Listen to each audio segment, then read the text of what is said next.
better understand our world, ourselves,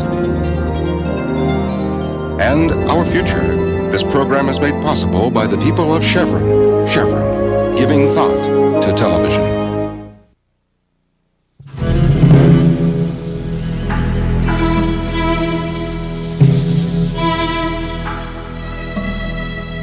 They were here thousands of years before Columbus.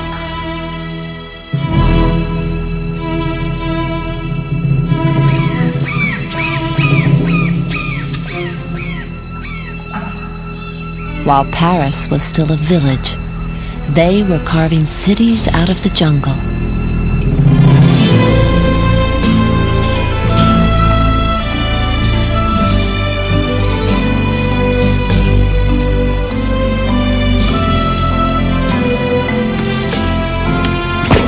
They played a ball game for life or death.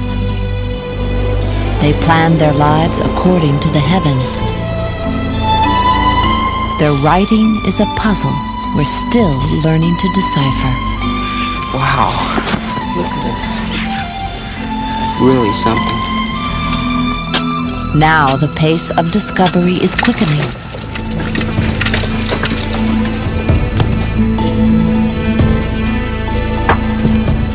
We are finally finding out who they were.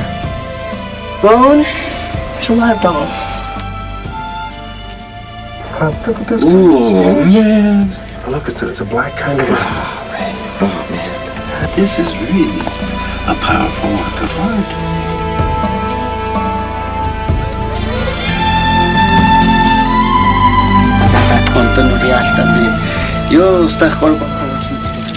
They are the people who say that the gods made them from corn.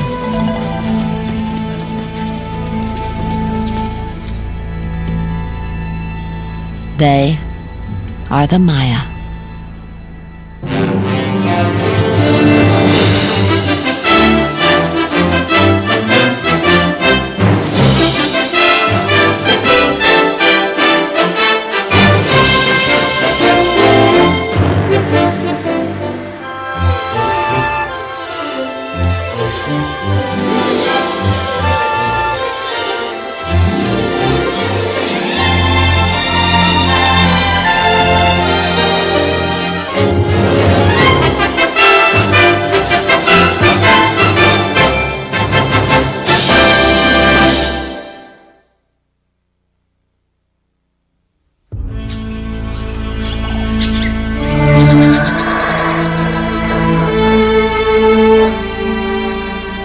The year is 1839.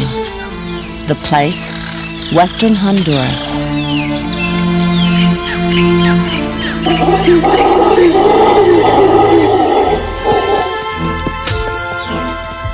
An American explorer named John Lloyd Stephens is leading an expedition in search of an abandoned Maya city called Copan. Almost nothing is known about the Maya. Stephens is about to learn more.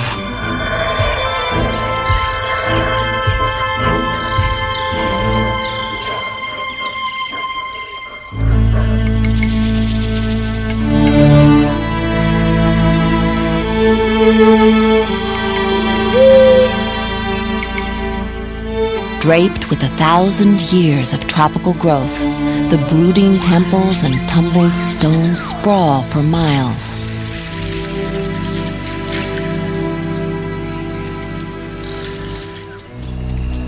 Stephens is overwhelmed by a sense of mystery. Who built this place? What happened here? In the following days, Stephens and English artist Frederick Catherwood record their impressions of the ruined city. It lay before us like a shattered bark in the midst of the ocean. Her masts gone, her crew perished, and none to tell whence she came, or what caused her destruction. All was mystery. Dark, impenetrable mystery. During the next 3 years, Stephens and Catherwood visit the better-known Maya sites to the north. In Yucatan, they explore Uxmal and Chichen Itza.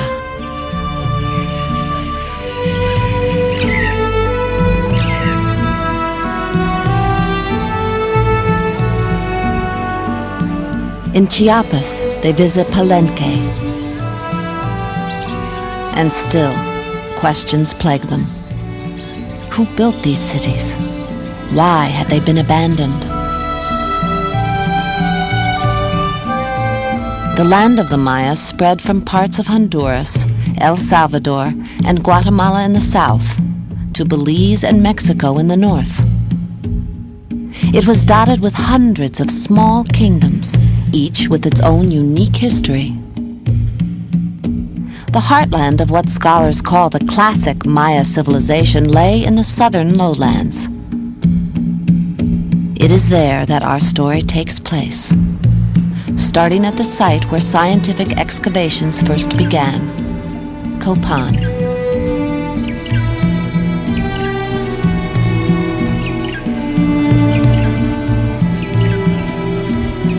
Today, this partially restored site still retains its air of mystery.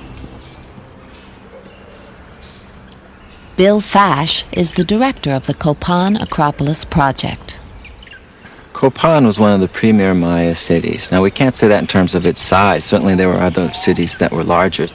But while it was booming for about 400 years there, it was quite a place.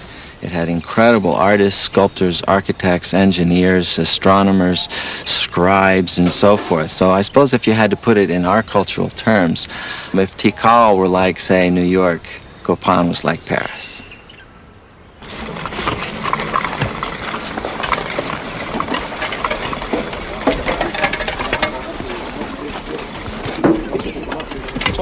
Every year for the past few decades, a handful of Maya specialists and hundreds of workers have been trying to piece Copan's history back together.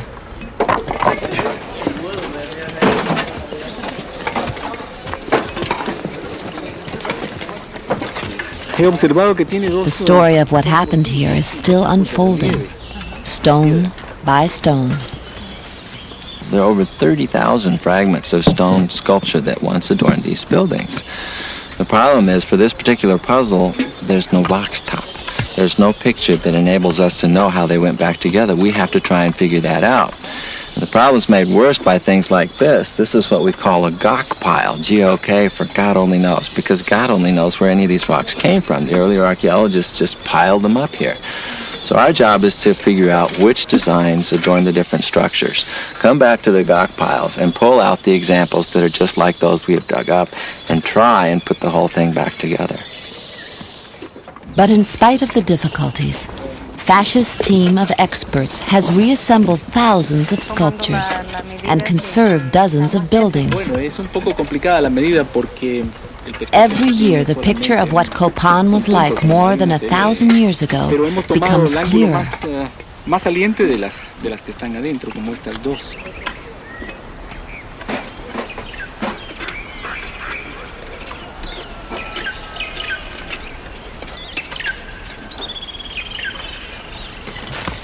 Many clues still lie hidden in the temples where the Maya elite buried their dead.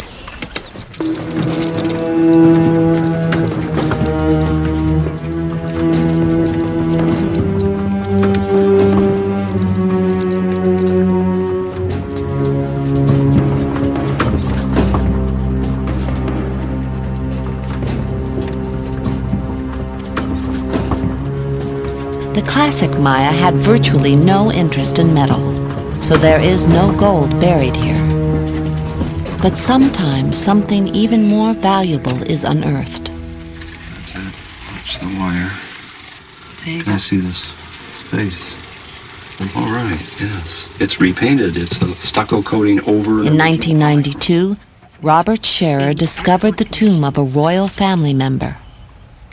Buried with him were some pots. One glyph is there. What makes these vessels especially significant are the painted designs and the hieroglyphic writing. Well, they're fantastic vessels, although I don't know if I can say much about the glyphs on them. 40 years ago, we could read only a few Maya hieroglyphs. Today, we can read about half, but it takes an expert. There's another pot just like the one with the feet in the tomb. Wow. But again, it's just David Stewart is the son of Maya scholars and one of the world's foremost epigraphers. by being able to read the glyphs now, it makes the Maya a little bit more normal. It makes them more human, because we see that they did have history, that they were people that had real concerns about themselves and the events in their lives. One kind of Maya writing was almost lost forever. When Spanish priests arrived in the 16th century, they found hundreds of folding books called codices and promptly burned them. Today, only parts of 4 codices remain, but they have helped to shape the way we think about the Maya. The books are almanacs, filled with astrological information.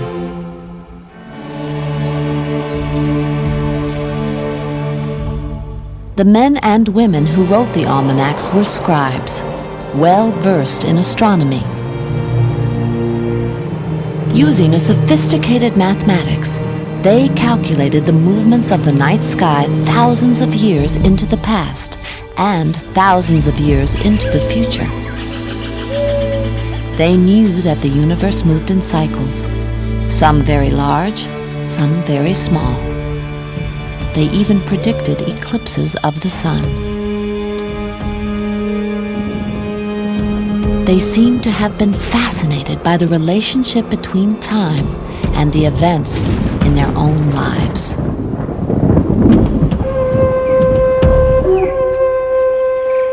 The Maya also left a record in a medium much more permanent than paper. And this writing contains much more than dates and numbers. On these stones, the Maya recorded the important events in the lives of their rulers.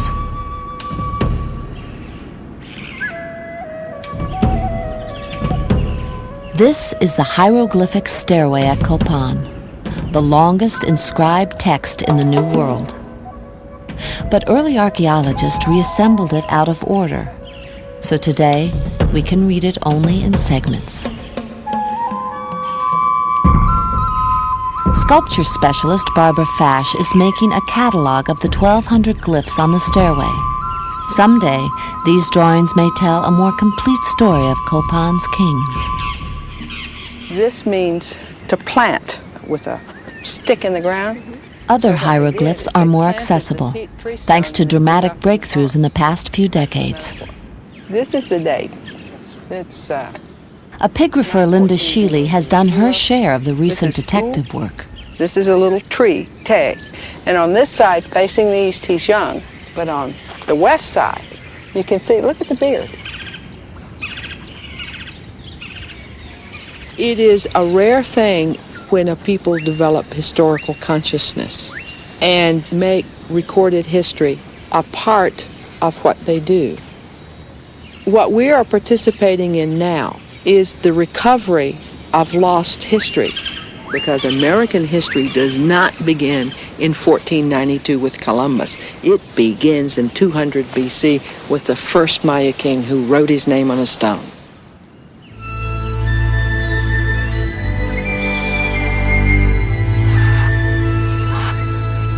Long before the first king wrote his name on a stone, the Maya were living in the fertile Copan Valley. They were corn farmers. Their lives were ruled by the rhythms of the natural world, planting and harvesting, birth and death. But around AD 400, at about the time Rome was starting to collapse, a change swept through the valley.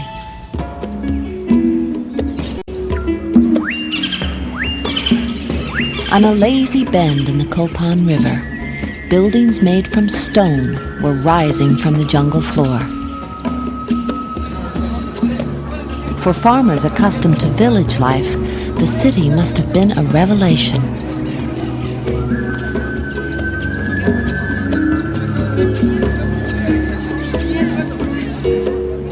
brilliantly colored buildings surrounded a whitewashed central plaza where thousands of people could gather. There was trade in shells and cacao beans, tobacco, jade, and feathers. At the center of the city stood the ball court.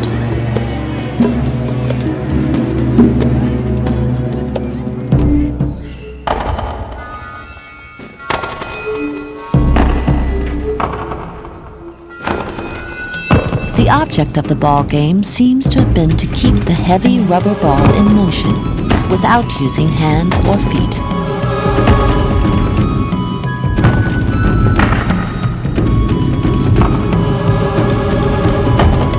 Stone carvings at some sites show ball players with severed human heads dangling from their belts. But no one knows if they depict what actually happened to the losers or illustrate something more symbolic.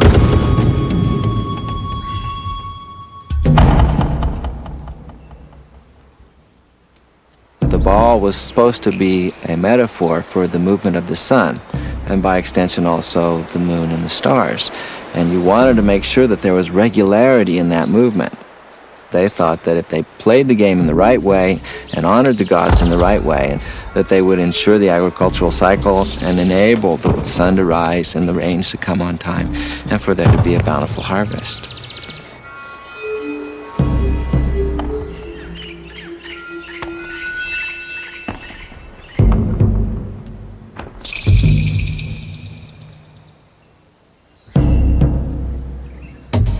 In the sacred world of the Maya, the gods were the source of all life, and only the kings had the power to intervene with them.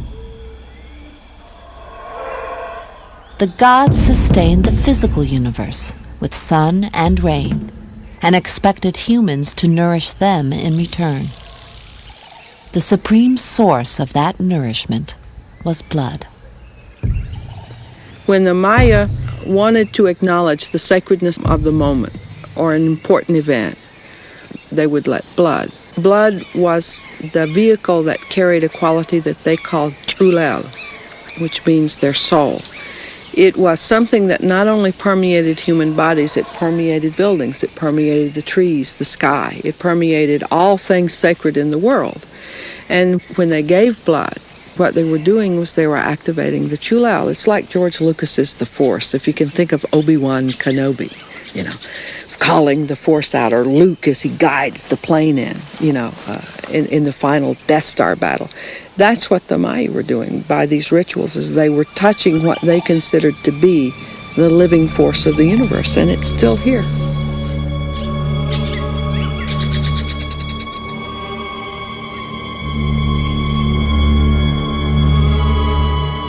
On special occasions, the king himself would give blood.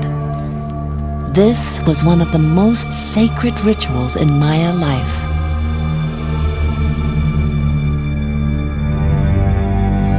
After days of fasting and spiritual preparation, the king would pierce his foreskin with a stingray spine and let the blood drip onto paper strips.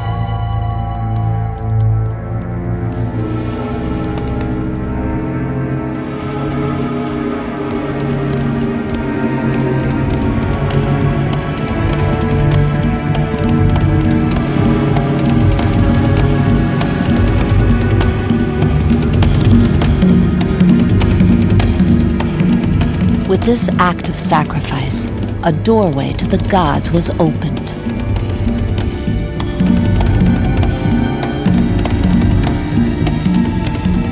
When the paper strips were burned, the Maya believed they could see their gods in the rising smoke.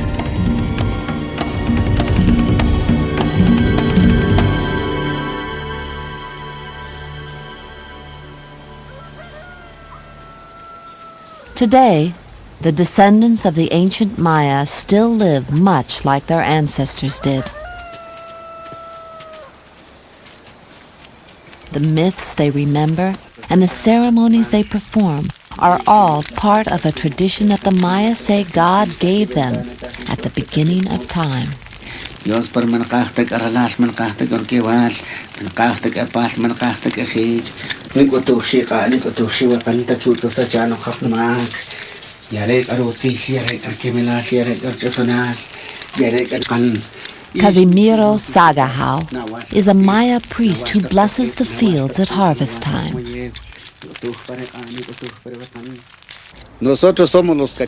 We are Cachiqueles, direct descendants of the ancient Maya. Our religion is from a long time ago. I learned as a child from the Maya priest. In dreams, we learned from the Maya gods when to plant and when to harvest, when to set the fires, and when to do the corn ceremony.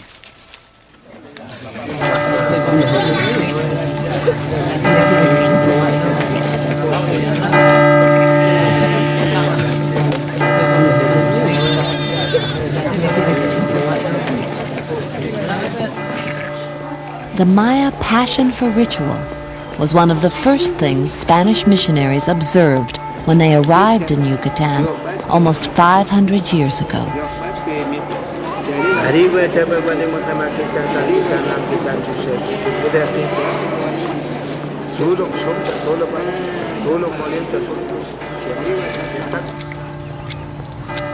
When the Catholic Church banned traditional forms of worship, the old ways went underground. Today, the religion the Maya follow is a blend of these two ancient faiths.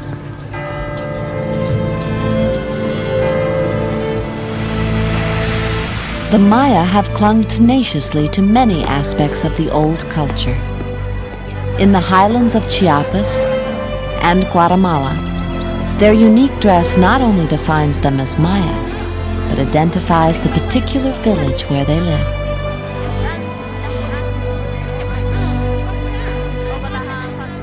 It is said that when a Maya woman puts on her traditional blouse, called a huipil, her head emerges at the very center of a world, woven from dreams, just as the great tree of life emerges from the earth.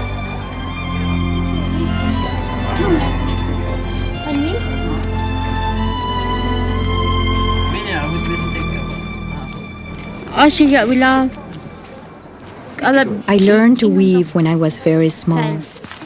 I watched how my mother was weaving, and I made a little loom myself. Then I dreamed that I bought red yarn and black yarn too. It came to my heart how to weave brocade, how to weave the huipil. It came to my heart in a dream.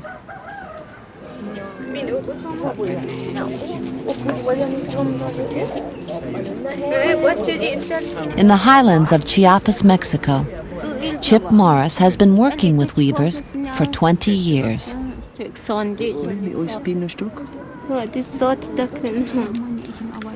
The weavers have always said that their designs come from the beginning of the world, meaning the beginning of their culture.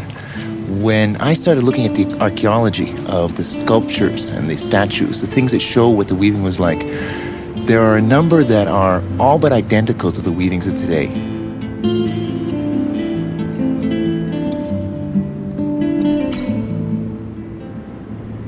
What's in the designs is a map of the Maya world, but not the surface of the earth, not where we are standing now, but it's the dream world. It's that world where the gods are, where the beings that control rain, where Angel, the lightning bolt, lives. There are no trucks, there are no houses on a blouse. It's all images of that sacred universe that creates rain, that creates life, that maintains the world.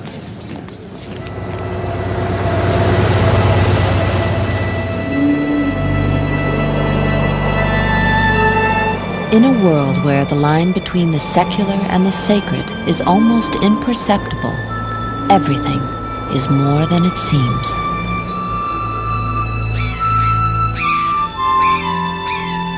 Pyramids symbolize sacred mountains where the ancestors dwell. Doors represent the mouths of caves, passageways into the mountain's dangerous underworld.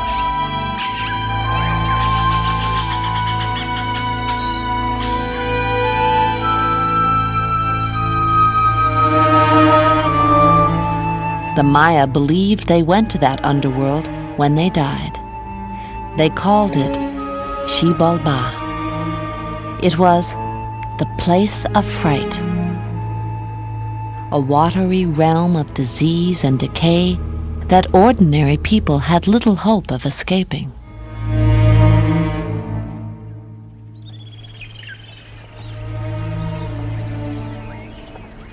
How the Maya treated their dead is being investigated here, at a site 130 miles north of Copan. These are the ruins of a city called Caracol. Once, it was a prosperous administrative center. Today, it is remarkable for the scores of tombs discovered here. I think we'll leave the rest of this to remove the rocks. Okay. Okay. Arlen Chase is a pottery expert. Diane Chase is an authority on human bones. They're trying to understand how the Maya thought about death.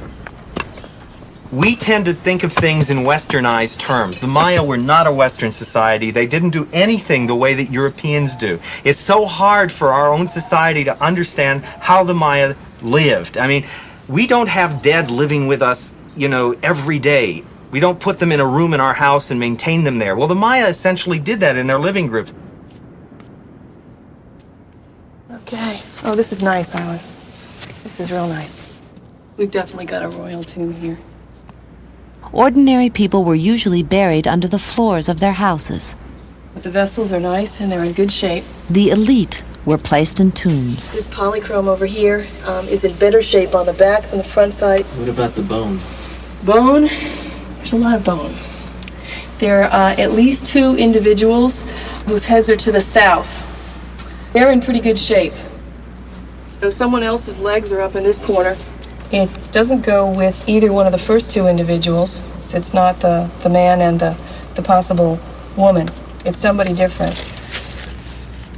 It wasn't uncommon for the Maya to bury more than one family member in the same space. I like to think of it more like a family mausoleum, where Grandpa may have died, and you place him inside first. Grandma dies, you put her inside too. A number of years pass, and maybe the son or daughter dies. You might move Grandpa to the side a little bit, Grandma too, and stick the son in. And a little bit further along, a few more people in the family die, and eventually the mausoleum has quite a lot of bone material inside. This one's got a ring. For archaeologists, tombs are like time capsules. The objects buried with the dead sometimes yield precise dates and names. I can't see what the design is, but it's got those bones in it. Okay? These help to fill out our picture of how the ancient Maya lived. In the lab, it should pop out.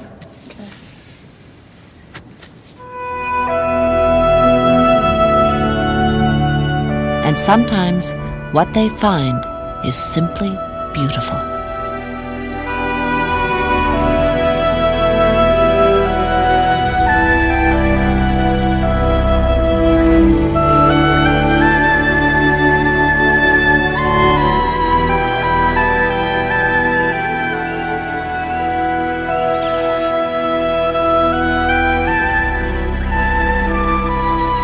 Like the tombs at Caracol, the buildings of Copan contain their share of buried history.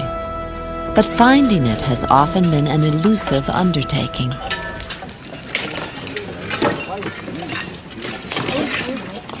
Honduran archaeologist Ricardo Agurcia has been working at Copan since 1978.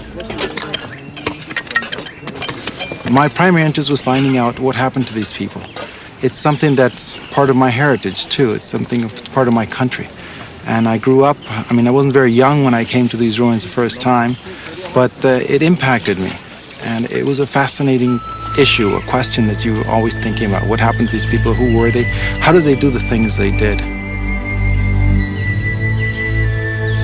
For the past 4 years, Agurcia has been excavating a temple pyramid that may tell us more about how the people of Copan lived. Temple 16 is a typical royal structure in terms of its construction, and therein lies the archaeologist's challenge. For the Maya, certain spaces were sacred, so they built their temples one on top of another. workers would collapse the upper levels of an existing structure, encase what was left with heavy fill, and build a new structure around it.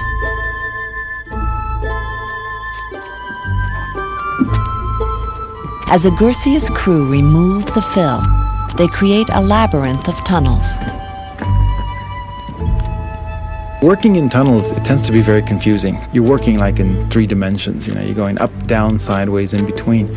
And oftentimes you get lost and you can't really understand what you're looking at.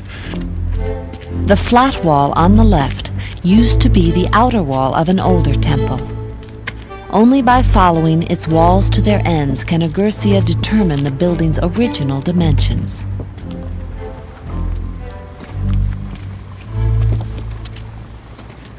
I only traveled a short distance, and bingo, we hit another wall. It still goes farther off, towards the south. So we then tried going up to see whether we had the bottom part of a substructure or the higher part of it, and started going up. And you can see here the terraces going up, or what was a very large pyramid. It goes up, as far as we've traced it, 8 stories high, and each one of them curving back and going further up.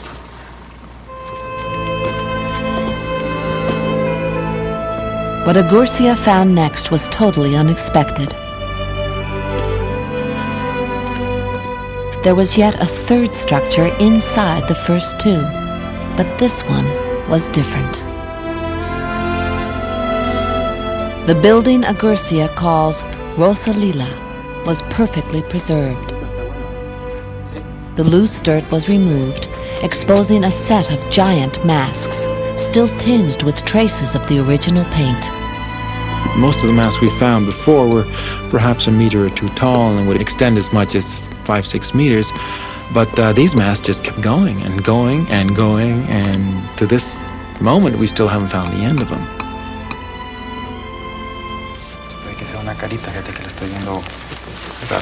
Hey, partner. How's it going, boss? Oh. You haven't been here in a while, have you? Wow. Whoa. Can you believe this? Red paint all over the place. Yeah, we got lots of good paint. Lord. We're coming down below the molding, and we've got 2 birds on here. We've got one over here on the left, and he's facing north. And I think we have another one. You see, he's got his beak bent over his eye. All the feathers behind all him. the feathers radiating out. That's right. And also it's higher up than anything else in the Acropolis, so this thing shone out for miles around. Stick out a lot. It's outrageous. Really, it's just outrageous. Adorned with brightly painted sculpture, Rosalila once crowned the highest point in Copan. Framing the central doorway, 2 giant birds face the setting sun. Above them, undulating serpents extend their bodies toward the sky. For the archaeologists, the careful treatment given Rosalila poses a question. We're all just itching to know what Rosalila is all about. Why was it left there for 150 years and nobody touched it other than to maintain it? Why was it buried intact? They didn't touch any of it when they buried it. All the rest of them they smashed to pieces to build something bigger and better over it. Why was it so revered that it had to be mummified when it was buried? And most of all, what's inside of it? What is that thing housing? And that's what we're hoping Ricardo will find. But before any new discoveries are made, the rainy season descends on Copan. The archaeologists return home, and all excavations are suspended until it ends.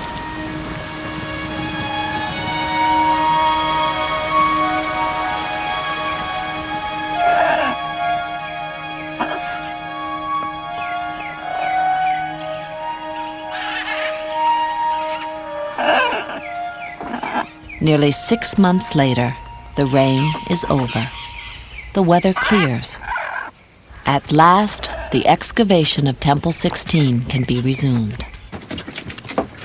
For another half year, workers continue to peel away the dirt from Rosalila.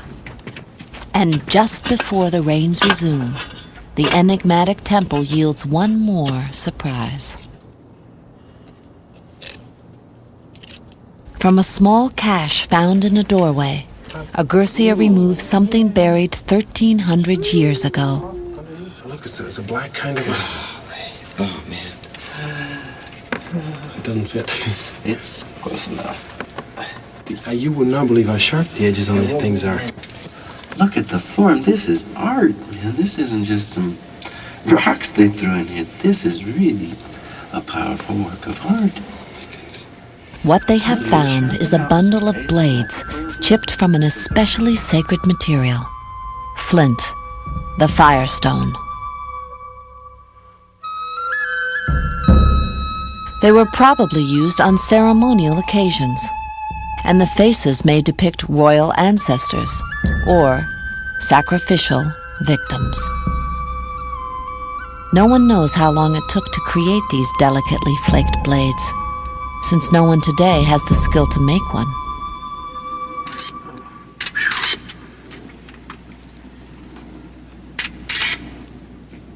In all, 9 flints were found in Rosalila, perhaps corresponding to the 9 Maya lords of the night.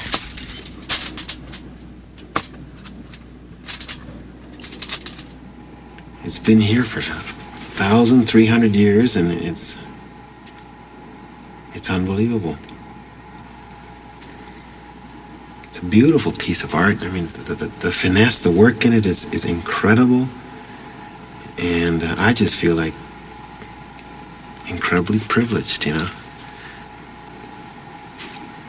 You get caught up in the heat of the battle, and you try not to forget to, take your pictures, take your measurements, and at times you forget to think about it and to think the fact that it's human beings that did this a long time ago, and that when they did it, this was very important to them. I'm touched by it, I really am. And it's a special feeling. It doesn't happen every day.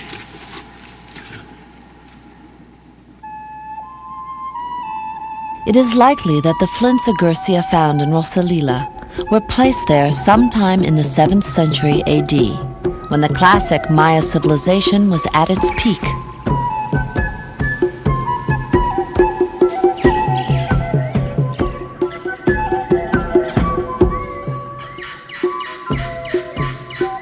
In many Maya kingdoms, there was a boom in the construction of new buildings. Some cities were even connected by roads, and trade among them flourished.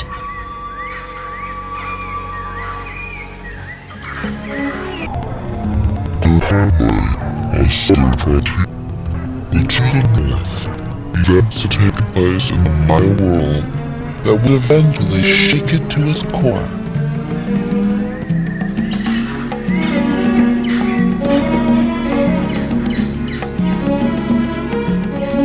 Tikal was one of the greatest Maya cities, a prosperous urban center that was the envy of its neighbors.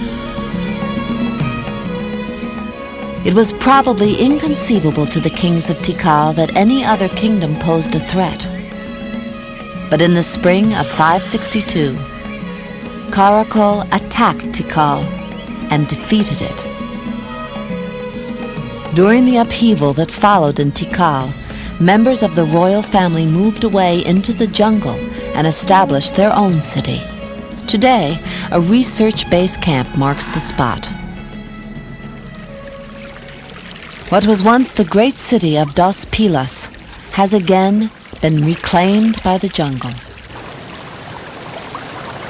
The effort to piece together a picture of its dramatic rise to power is being led by Arthur Demarest. What he has learned is changing the way we think about the Maya. 40 or 50 years ago, we thought of the Maya as this peace-loving, theocratic society, these scholarly kings who studied the movements of the planets and lived kind of in a world of their own. Now we know from the recent hieroglyphic decipherments and from excavations like these that have found fortifications that the Maya were a very violent people, one of the most warlike peoples of the New World, and that they were constantly engaged in warfare, battles of dynastic succession, and earthly pursuits.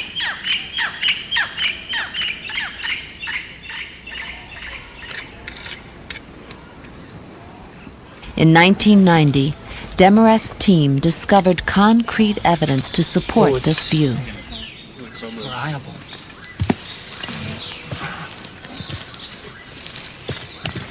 It is a large, perfectly preserved hieroglyphic text, and on it, it talks about a series of wars, battles, and conquests involving the big players, Tikal, Dos Pilas, battling each other, and it records the outcomes. It's a tremendous piece of information, and its decipherment, I think, is going to change the way we look at this very critical period in Maya history. This is really amazing. They're saying that he is a subordinate of this lord, presumably of Calakmul. It's a critical title. That's bad. That's amazing. Here we were competitive with Tikal. Well, we have to think about it. I mean, Subordinate to is it Calakmul. subordination or...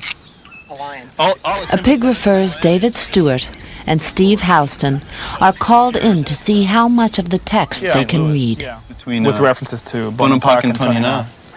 And then after that, Acts.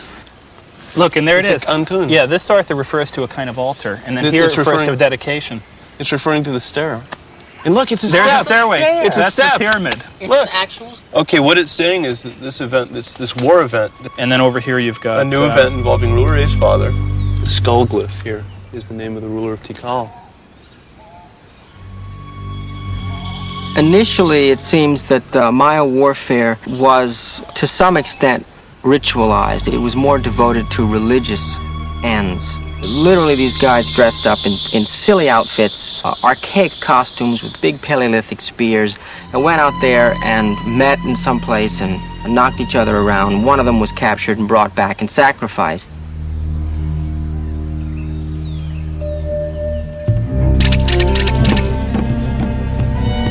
What the hieroglyphs on the stairway seem to confirm is that sometime in the 8th century AD, ritualized warfare gave way to campaigns of expansion. The kings of Dos Pilas attacked towns along the Pasión River and thereby seized control of a vital trade route. It looks like there was a change in warfare that led to an intensification and to a shifting to warfare for conquest, actually absorbing the territory of others. This seems to have somehow gotten out of hand. An arms race, in a way, started. Attacking centers becomes acceptable. Attacking population bases, burning temples, that kind of thing.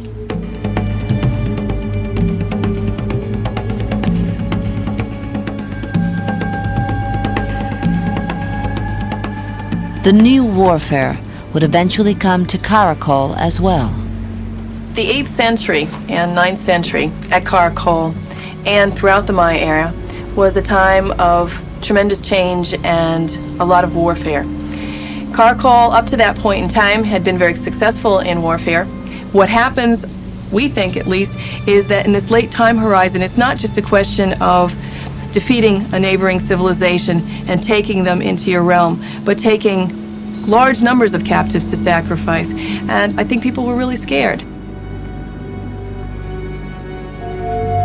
Picture yourself in a Maya city, and here you've been having warfare and you say, okay, I'm going to be captured, I'm going to be put to work, probably have to give 3 months out of the year to that foreign country over there.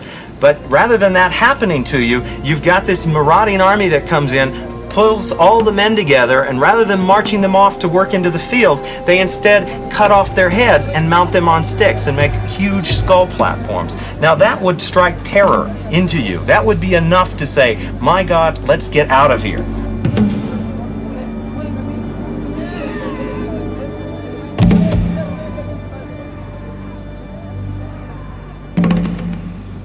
Even Dos Pilas would finally face the terror. On the hieroglyphic stairway itself lie the ruins of a hastily erected stockade. Archaeologically, this defensive wall is one of the most important and exciting features that we found here.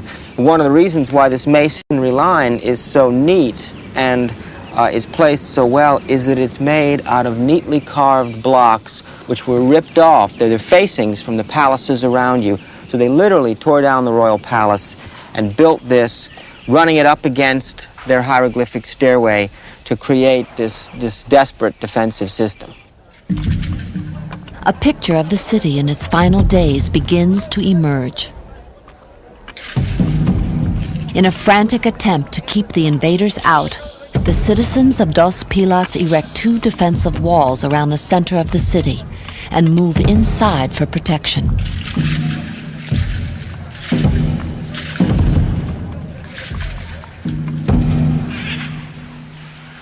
These are low house platforms that held little huts that filled the central ceremonial plaza here at Dos Pilas at the time of the siege and the collapse.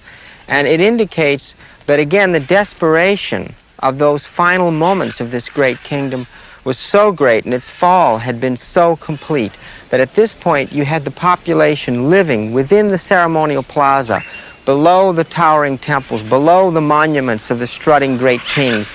It's almost as if you had a population squeezed in, living on the White House lawn, holding out at the very end of the collapse of American civilization. That's what you have here, that moment in time.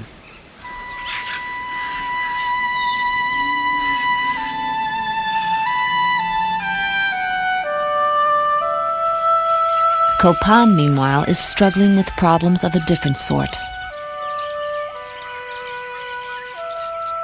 When one of its most powerful rulers is captured and beheaded, faith in the divine authority of the kings wavers.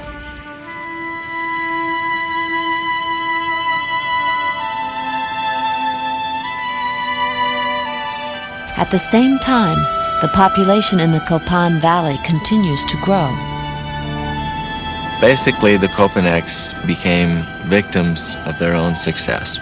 And as this city grew and became more vibrant and more attractive, eventually all this nice, fertile alluvial bottomland was covered by houses. And they were basically cutting themselves off from their own food source. As time went by, all of the forest was eliminated. This caused wide-scale erosion throughout the valley. This eventually resulted in less rainfall, and people just weren't able to live here anymore.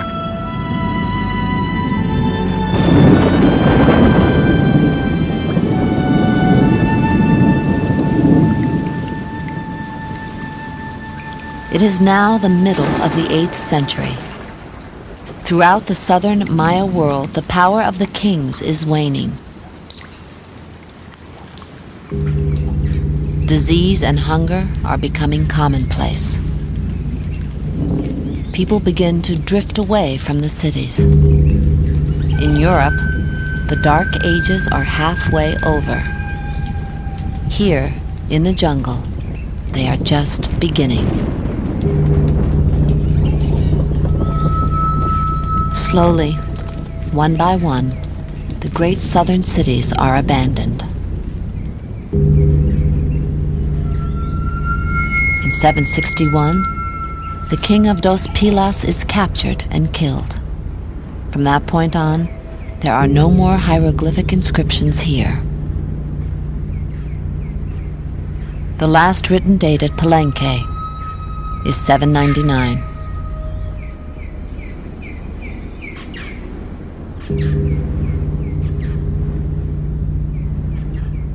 "20 years later, Copan falls silent.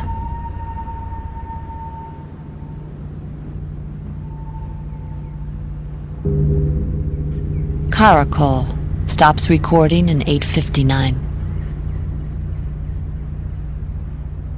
The last inscription date at Tikal is written in 879. Only a handful of Maya cities in the south survive beyond the first years of the 10th century. The northern cities of the Yucatan Peninsula, places like Uxmal and Chichen Itza, will prosper for several hundred years longer. But they are no longer ruled by divine kings, and gradually, the old ways of building and writing and worshiping slip away.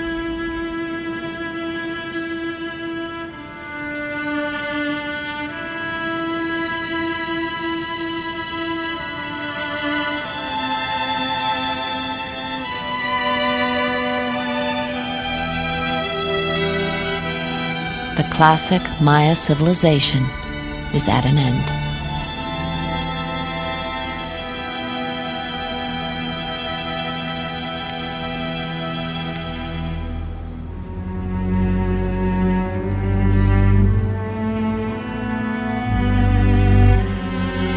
One of the things I think that strikes the public consciousness about the Maya civilization is to see this sophisticated culture with its monuments and architecture and science and writing system in the jungle, covered, destroyed, an area that's now abandoned today. I think that there's an immediate impact when you see that. It reminds us that we can fail, that civilization is a complex phenomena and we can screw up, and the consequences can be totally catastrophic.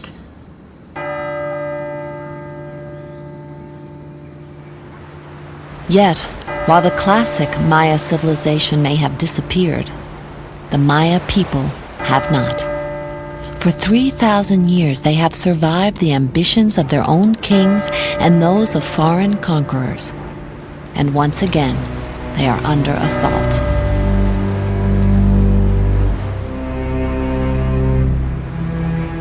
In Guatemala, during the past 3 decades, the Maya have been caught in a civil war they barely comprehend. In that time, 100,000 Maya have been killed, and another 40,000 have disappeared. No one can count the number of widows and orphans. And through it all, they endure. They weave their huipiles.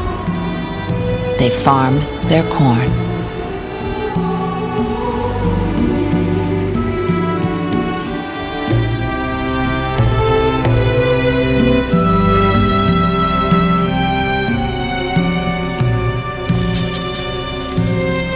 I feel that the Maya of today are very much in the same traditions as the classic Maya. What they've lost is that big covering, that overlay of nobility. And they dropped it themselves. They basically told the kings, that's it, you're not working anymore, and they went in to continue their own lives.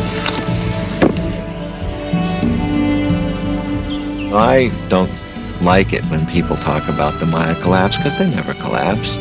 They evolved, they went through different hard times, good times, bad times, but they're still with us.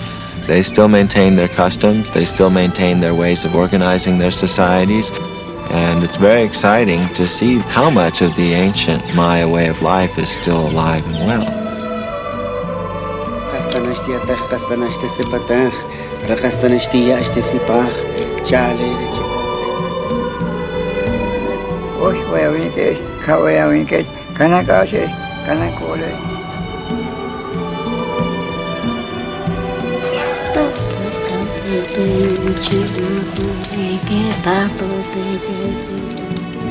What we're digging up, what we're coming up with, it's part of our history. And the men that lived here are some of the greatest men we've ever had. And it's a fact that we're getting to know more and more and more about the life of these people, more than I ever thought was possible. I think if somebody had asked me as a graduate student whether we would know what we know today about the Maya at Copan, there's no way I would have believed them. What is happening now is the people who made these places, people like Yashpak or Bird Jaguar or Pakal, are getting back their voices. They are becoming real to us and speaking to the people of the 20th century about who built this place and why and what they felt and what they thought about the world. These are not anonymous people anymore.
We hope you have enjoyed this presentation from the National Geographic Video Library.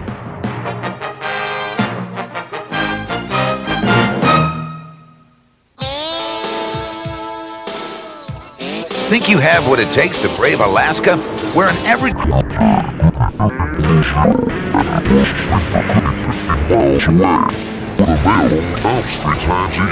But there are more recipes for moose than you can count. Sound tough? It is. But that's a small price to pay for independence, and you've got to be tough if you're braving Alaska.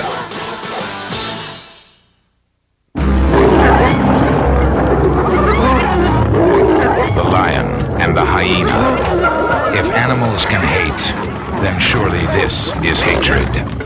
Each night, the African plains become a battlefield for this ancient blood feud. A shocking look at a dark side of nature. Eternal enemies.